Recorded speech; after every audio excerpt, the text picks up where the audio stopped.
ఒక మ్యారేజ్ అయిన వుమెన్ కనుక ఈ సర్జరీ చేయించుకుంటే గనక తర్వాత తన లైఫ్ అంటే లైఫ్ ఎలా ఉండొచ్చంటారు? ఇప్పుడు మనం ప్రొసీజర్ చేసిన దాన్ని బట్టి, ఇప్పుడు నాన్ సర్జికల్‌గా ఎళ్ళాము. తనకి ఒకటే డెలివరీ అయింది. ఎక్కువ లాక్సిటీ లేదు అంటే నాన్ సర్జికల్ ప్రిఫర్ చేస్తామనమాట. So, depending upon the energy source we use అంటే CO2 ఉండిద్ది, RF ఉండిద్ది, లైక్ హైఫు, హైఫమ్ ఇలాంటి డిఫరెంట్ టెక్నాలజీస్ ఉంటాయన్నమాట. సో, వాళ్ళకున్న ఇష్యూ బట్టి మనం ఏ టెక్నాలజీ ప్రిఫర్ చేస్తున్నాము. వాళ్ళ సెక్షువల్ లైఫ్ అంటే వితిన్ 1 వీక్ భార్యాభర్తలైతే కలిసి ఉండొచ్చు నాన్ సర్జికల్‌గా అయితే. ఒకవేళ తనకి లాక్సిటీ చాలా ఎక్కువ ఉంది, మిగతా దీంతో పాటు వేరే కాంప్లికేషన్స్ ఉన్నాయి, లేకపోతే డెలివరీ టైంలో చాలా సూచర్స్ చాలా డీప్‌గా ఎళ్ళినాయి, రీసూచరింగ్ చేయాలి, తనకి ఫైబ్రోసిస్ అంటే లోపల లైక్ టిష్యూ అంతా చాలా గట్టి పడిపోయింది, అలాంటప్పుడు రీసర్జరీ అలా చేయాల్సొచ్చిద్దనమాట. అలాంటప్పుడు భార్యాభర్తలు ఒక 1 మంత్ వరకు కలవద్దు. ఎప్పుడైతే మాతో 1 మంత్ తర్వాత రివ్యూకొస్తారో అప్పుడే కలవమని చెప్తాము. సో, ఇదంతా పేషెంట్ టైలర్డ్ అండి. అంటే like one solution not for all the patients. Depends upon the patients requirement. వాళ్ళు ఏ పార్ట్ ఆఫ్ ద లైఫ్‌లో ఉన్నారు. లేదు నెక్స్ట్ ఇంకొక బేబీకి ప్లాన్ చేసుకుంటున్నామంటే నాన్ సర్జికల్ ప్రిఫర్ చేస్తాము. ఒకవేళ లేదు మా ఫ్యామిలీ ఎండ్ అయిపోయింది, లైక్ ఇంకా నార్మల్ డెలివరీస్ ఏమీ చేపించుకోము అంటే సర్జికల్‌గా కూడా ఎళ్ళొచ్చు. So, this is all the requirement of the patient and మా డయాగ్నోసిస్ బట్టి, వాళ్ళ క్లినిక్‌లో వాళ్ళ ఎక్స్‌పెక్టేషన్ బట్టి మేము ఎక్స్‌ప్లెయిన్ చేస్తాము. దాని ప్రకారం మనం ప్రొసీజర్స్ చేస్తాము. ఓకే. నాన్ సర్జికల్ కానివ్వండి, సర్జికల్ కానివ్వండి అయిన తర్వాత పీరియడ్ సమయంలో ఎన్నో ప్రాబ్లమ్స్ ఉంటాయంటారు. పీరియడ్స్‌కి దీనికి ఏమీ సంబంధం ఉండదండి. కానీ పీరియడ్స్‌లో ఉన్న టైంలో మాత్రం ప్రొసీజర్స్ చేయము. ఓకే. పీరియడ్స్ లేని టైంలో మాత్రం ప్రాపర్‌గా ఎగ్జామిన్ చేసి అప్పుడు మాత్రమే చేస్తాము. కానీ దీని మూలంగా పీరియడ్స్‌తో ఏమీ ప్రాబ్లమ్ ఉండదు. ఓకే.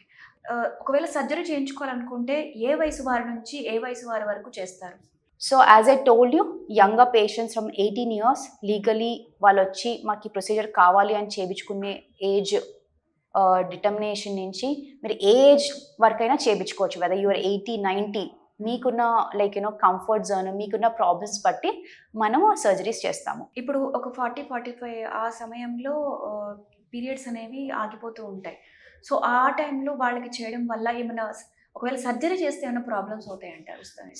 40, 45 ఏజ్‌కొచ్చినోళ్ళు యూజువల్‌గా ఏంటంటే మెయిన్‌గా వచ్చేది vaginal dryness, recurrent vaginal infections ఈ ఏజ్ గ్రూప్. వాళ్ళకి మెయిన్ ప్రాబ్లమ్స్ ఏముంటాయి? మూడ్ స్వింగ్స్, హాట్ ఫ్లాషెస్ అంటే చెమటలు ఒకటేసారి పట్టేయటము, నిద్రలో నుంచి ఉలిక్కిపడి లెగటము, మూడ్ స్వింగ్స్ బాగా తొందరగా ఇరిటేట్ అయిపోవటము, వెజనల్ డ్రైనెస్, అస్సలు సెక్షువల్ యాక్టివిటీలో పార్టిసిపేట్ చేయాలన్న ఇంట్రెస్ట్ ఉండకపోవటము. అసలు వాళ్ళ మెయిన్ ప్రాబ్లమ్ ఏంటి? వీటిల్లో వాళ్ళకి బాగా బాదర్ చేసే ప్రాబ్లమ్ ఏంటి? దీని మూలంగా వాళ్ళ రిలేషన్‌షిప్ వాళ్ళ పార్ట్నర్‌తో ఏమైనా ఎఫెక్ట్ అవుతుందా? సో, దాని ప్రకారము లైక్ వాళ్ళకేం కావాలి requirement, whether they need like only like family counselling or patient like రీసెంట్‌గా ఏమైనా హిస్టెక్టమీ అయింది, లేకపోతే వీళ్ళు పోస్ట్ మెనోపాజల్, వాళ్ళు ఎన్ని ఇయర్స్ క్రితము ఈ సర్జరీ అయింది, హిస్టెక్టమీ అవుతే ఎన్ని ఇయర్స్ క్రితం అయింది, లేకపోతే మెనోపాజ్ పోస్ట్ మెనోపాజల్ పీరియడ్‌లో వస్తే ఎన్ని రోజుల నుంచి ఇర్రెగ్యులర్ సైకిల్స్ వస్తున్నాయి, వాళ్ళకి అసలు బేసిక్ ప్రాబ్లమ్ ఏంటి అన్నది కనుక్కున్న తర్వాత దాని రిక్వైర్మెంట్ ప్రకారము మనం సర్జరీకి ఆర్ నాన్ సర్జికల్ మెథడ్స్ మనం చూస్ చేసుకోవచ్చు. ఓకే. ఒకవేళ సర్జరీ అయిన తర్వాత పేషెంట్ ఎలాంటి జాగ్రత్తలు తీసుకోవాలంటారు? నాన్ సర్జికల్‌గా అయితే జాగ్రత్తలు ఏమి ఉండవండి. సర్జికల్‌గా అయితే లైక్ మనము హెవీ వెయిట్స్ లిఫ్ట్ చేయకూడదు. అండ్ లైక్ ఏరియా చాలా క్లీన్‌గా పెట్టుకోవాలి. బాత్రూమ్‌కెళ్ళినా, టాయిలెట్‌కెళ్ళినా we have to keep it so that infections అవి రాకుండా ఉంటాయి. అదర్ దెన్ దట్ మేజర్‌గా టేక్ కేర్ చేసేదైతే ఏముండదు. ఒకవేళ పేషెంట్‌కి ఏమైనా డయాబెటిస్, హైపర్ టెన్షన్ మిగతా ఏమైనా హెల్త్ కండిషన్స్ ఉంటే దాని ప్రకారము మనం మెడికేషన్ పెడతాము. అంతేకాని ఈ సర్జరీస్ మూలంగా వాళ్ళ లైఫ్‌లో చాలా డ్రాస్టిక్ డిఫరెన్స్, చేంజెస్ ఏమీ ఉండవు. Okay. Yeah! So, patient should be fit for the surgery. అంటే వాళ్ళు లైక్ మిగతా కోమార్బిడిటీస్ ఎంత సివియర్‌గా ఉన్నాయి, లైక్ వాళ్ళకి ఇది చాలా ఇంపార్టెంటా? లేకపోతే కొంతమంది క్యాన్సర్ పేషెంట్స్ ఉంటారు. పోస్ట్ కీమో రేడియోథెరపీకెళ్తారు. లైక్ వాళ్ళ స్కిన్ అంతా డ్రై అయిపోయిద్ది, హెయిర్ లాస్ అయిద్ది, వెజైనా మొత్తం డ్రై అయిపోయిద్ది. కొంతమందికైతే వెజైనా మొత్తము ఇలా టిష్యూ అంతా అతుక్కుపోయినట్టు అయిపోయిందనమాట. అసలు ఓపెనింగే ఉండదు. వాళ్ళు యూరిన్ ఇంకా బాత్రూమ్‌కెళ్ళటానికి కూడా చాలా ఇబ్బంది పడతారు. ఇంకా leave about the sexual activity. So, వాళ్ళ మైండ్ సెట్‌లోనే ఉండరు. కానీ కాకపోతే కొన్నేళ్ళు అయిన తర్వాత రికవరీ అయిపోయిన తర్వాత so they want to get back to their own life.